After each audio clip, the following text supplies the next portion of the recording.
sur la demande de plusieurs, j'aimerais cette semaine parler des esprits des eaux. Car nous n'avons pas à lutter contre la chair et le sang, mais contre les dominations, contre les autorités, contre les princes de ce monde de ténèbres, contre les esprits méchants dans les lieux célestes. Ephésiens 6h12. Il y a de cela quelques années, j'avais emprunté le livre de Rebecca Brown. Il est venu libérer les captifs, un livre dans lequel l'auteur exposait les réalités du monde des ténèbres. Elle parlait de loups-garous, de vampires et de démons, des êtres qui étaient bien réels et qui faisaient du mal à plusieurs dans le secret. Elle disait que la majorité des choses que nous avons l'habitude de voir dans les films d'Hollywood n'étaient pas des inventions, certaines étaient tirées des réalités du monde des ténèbres.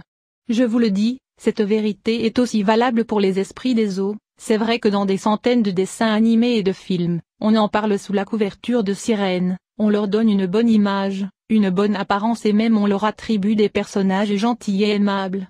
Ce ne sont pas ce qu'ils sont en réalité, ce sont des esprits méchants qui existent bel et bien dans le monde des ténèbres. Ils vivent de manière spirituelle dans les eaux et ont une mission claire contre les hommes. Je me rappelle en 2001, mes petits frères et moi étions allés au village, en campagne, faire un court séjour avec nos grands-parents. J'avais un petit-oncle qui n'était pas du tout chrétien, et qui était ancré dans les fétiches et le mysticisme. Pendant une conversation, le petit-oncle me disait ceci: sais-tu qu'il y a des personnes qui vivent dans l'eau? Si, il y a des femmes et des hommes très beaux qui y sont. Il y a même tout un monde en bas. C'est un pêcheur qui m'a permis de voir ce monde, on y allait de manière mystique. J'ai pu parler avec l'une des belles femmes, elle me disait que c'était elle qui s'introduisait dans les rêves pour avoir des rapports sexuels avec les hommes. Croyez-moi, mon petit-oncle m'avait parlé exactement en ces termes. Moi qui pensais que tous les livres que j'avais lus qui témoignaient des femmes et des hommes qui vivent dans l'eau étaient de la fiction ou des fausses légendes. Mon petit-oncle n'était pas chrétien, il n'était même pas lettré, pour insinuer qu'il avait lu cela quelque part, il parlait innocemment sans savoir qu'il était en train de me confirmer une réalité spirituelle. Les esprits des eaux existent vraiment, plusieurs témoignages chrétiens convertis l'ont prouvé, par exemple celui d'Emmanuel en y délivrer des puissances des ténèbres. Ce sont des esprits de séduction et d'impudicité, qui ont des relations sexuelles avec les humains spirituellement et même physiquement pour certains cas. Si vous faites un rêve où vous êtes en train d'avoir un rapport sexuel avec une personne inconnue ou connue, ces esprits peuvent prendre le visage d'une personne de votre entourage. Sachez que vous entretenez une relation avec un esprit des eaux. Pour certaines personnes, ces esprits reviennent fréquemment dans leurs rêves avec le même visage ou des fois avec le visage caché. Ce qui est palpable, c'est que pendant la relation d'amour avec ces esprits, d'autres ressentent une vraie présence avec eux ou sur eux. Le matin au réveil, ils peuvent ressentir qu'ils viennent d'avoir une relation sexuelle avec quelqu'un. La mission de ces esprits contre les hommes, célibat, ce sont des esprits extrêmement jaloux, ils éloigneront de vous toute relation sérieuse. Ce qui empêche leur victime d'avoir une relation sérieuse avec quelqu'un.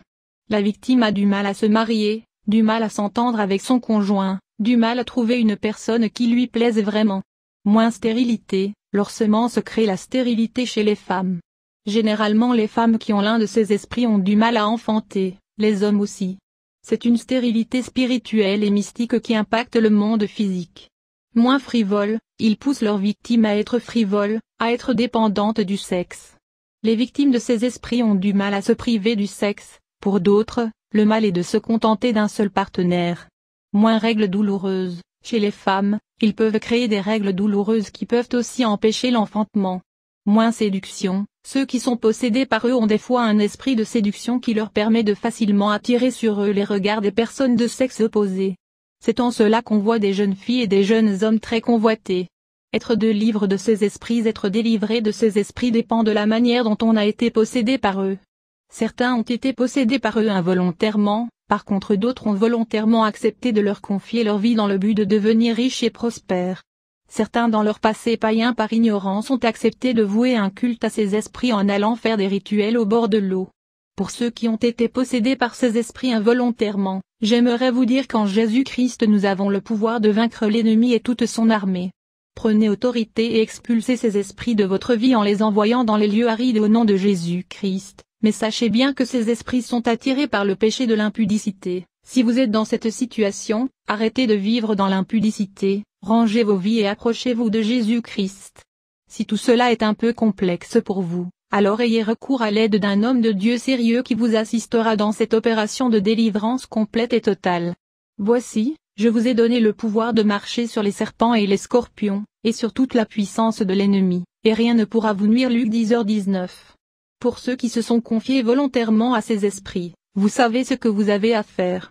Rompre le pacte et contracter un pacte saint avec Jésus-Christ en lui confiant votre vie.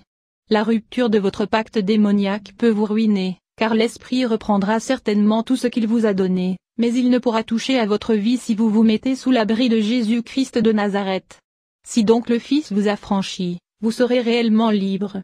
Jean 8h36 du même thème, moins la sirène des eaux.